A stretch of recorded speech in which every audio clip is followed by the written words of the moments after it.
Lakshmi organic industry में हमें regularly गिरावट देखने को मिल रही है। अगर लास्ट 5 डेज़ का देखें तो यहाँ पर करीब 6% का नेगेटिव रिटर्न है।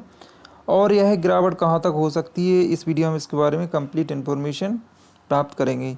तो अगर हम 6 मंथ का चार्ट देखें तो इसका जो लो लेवल है वो 220 का है। अगर 220 तक इस कंपनी में गिरावट होती है तो डेफिनेटली यह गिरावट 200 तक आ सकती है, क्योंकि यहाँ पर आप देख सकते हैं यह शेयर करीब 250 का सपोर्ट लेवल बनाया हुआ था और अभी 220 इसका लो लेवल है। तो डेफिनेटली यह कंपनी अब 220 का जो इसका लो लेवल है वो यहाँ पर दिखाई देगी,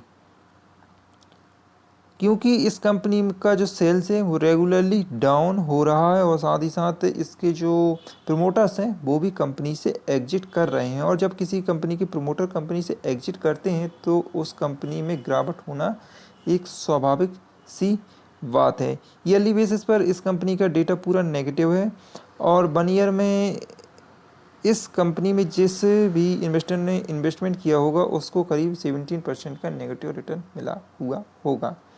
और अभी भी अगर आपने इस कंपनी में अच्छा खासा इन्वेस्टमेंट कर रखा है तो अच्छे से एनालिसिस करें और इससे एग्जिट करने में ही प्रॉफिट होगा।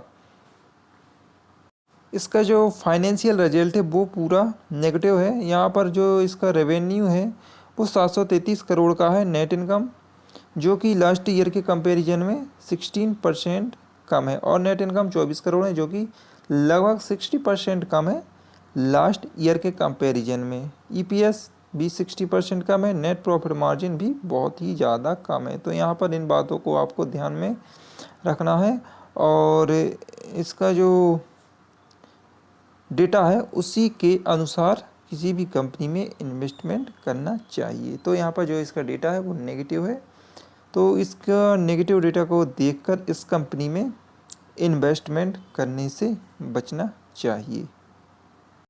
ईयरली बेसिस पर देख सकते हैं डेटा कैसा नेगेटिव है। मार्च 2022 में इसका सेल्स 3084 करोड़ था जो कि करीब 31 करोड़ के आसपास था, और मार्च 2023 में यह डेटा गिरकर 2800 करोड़ के आसपास आ चुका है। तो यहाँ पर करीब 400 करोड़ का नेगेटिव सेल्स देखने को मिला है।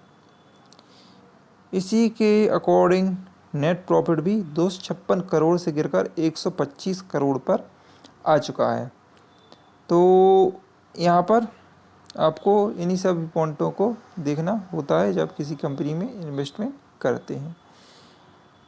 और अगर इसकी बैलेंस शीट पर नज़र डालें तो बैलेंस शीट के जो बोरोइंग है वो अच्छी खासा इम्प्रूव हो चुका है। 139 करोड़ से बोरोइंग 406 करोड़ रुपए तक पहुंच चुकी है। तो जब किसी भी कंपनी को उधारी बढ़ जाती है तो यहाँ पर अंदाज़ा लगा सकते हैं कि उस कंपनी के पास पैसा नहीं है, तभी वह कंपनी बोरो कर रही है मार्केट से।